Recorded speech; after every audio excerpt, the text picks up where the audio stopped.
அச்சாரம் டிவி நேயர்களுக்கு வணக்கம்.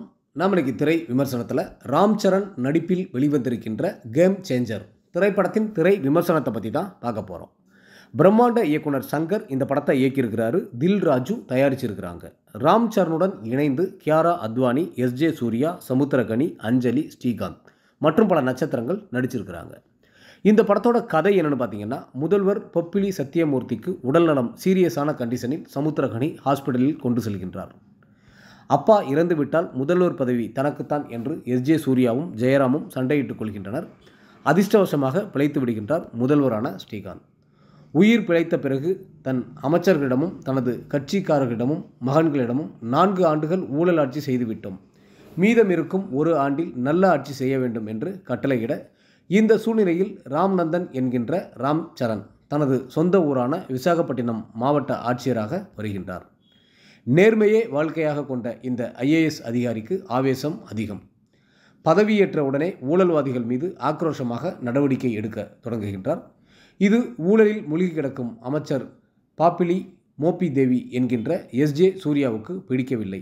எனவே தனது ஒவ்வொரு செயலுக்கும் தடையாக இருக்கும் ராம்நந்தனை ஒழிக்க முடிவு செய்கின்றார் மோபி தேவி.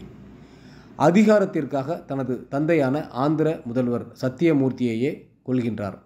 ஆனால் மகனை நன்கு அறிந்த சத்தியமூர்த்தி சாவதற்கு முன் ஒரு வீடியோ பேசி சமுத்திரகனியின் தொலைக்காட்சியில் வெளியிடுகின்றார். அந்த வீடியோவில் ராம்நந்தனை தனது வாரிசாக்கி முதல்வராக அறிவிக்கின்றார். இது கட்சியில் யாருக்கும் பிடிக்கவில்லை. குறிப்பாக மோபி தேவிக்கு சுத்தமாக பிடிக்கவில்லை. ராம்நந்தன் முதல்வராக வருவதை தடுத்து நிறுத்தி தானே முதல்வராகின்றார் மோபி தேவி. இந்த சூழ்நிலையில் ராம்நந்தனை பழிவாங்க நினைக்கும் போது தேர்தல் அறிவிக்கப்படுகின்றது.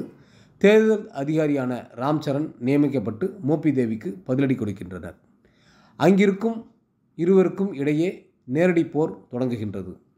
ஒரு IAS அதிகாரிக்கும் ஊழல்வாத அரசியல்வாதிக்கும் இடையே நடக்கும் இந்த போரில் யார் வெற்றி பெற்றார்கள்? ராம்நந்தன் யார்? அவரது ஃப்ளாஷ்பேக் என்ன? திடீரென்று ராம்நந்தனை ஏன் சத்தியமூர்த்தி முதல்வராக அறிவித்தார் என்பதே இந்த படத்தின் மீதக்கதை. அப்பண்ணா ராம்நந்தனாக இரட்டை வேடங்களில் நடிப்பிலும் நடனத்திலும் சண்டை காட்சிகளிலும் அசத்தியிருக்கின்றார் ராம் சரண். ராம் சரணின் காதலி தீபிகாவாக நடித்திருக்கின்றார் கியாரா அத்வானி. ராம்நந்தன் தீபிகாவின் காதல் ட்ராக் பெரிதாக கவரவில்லை. அதே சமயம் அப்பண்ணாவின் மனைவி பார்வதியாக வந்து அனைவரின் கவனத்தையும் ஈர்த்து இருக்கின்றார் அஞ்சலி. வில்லன் பொப்பிலி சத்தியமூர்த்தியாக மிரட்டியிருக்கின்றார் ஸ்ரீகாந்த்.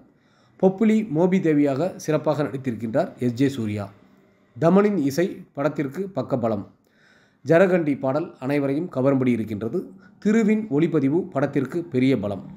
இயக்குனர் சங்கர் படத்தின் முதல் பாதியில் சுவாரஸ்யமான திரைக்கதை காட்சிகள் அமைக்காததால் படத்துடன் ஒன்றிட முடியவில்லை நம்மால். ஆனால் இடைவேளை ட்விஸ்ட் நன்றாக இருக்கின்றது. அது முதல் 2ஆம் பாதி பரபரப்பாக சொல்லி ரசிக்க வைக்கின்றார். இருந்தாலும் சங்கரின் ஜென்டில்மேன் இந்தியன் போன்று சுவாரஸ்யமான படமாக இல்லை.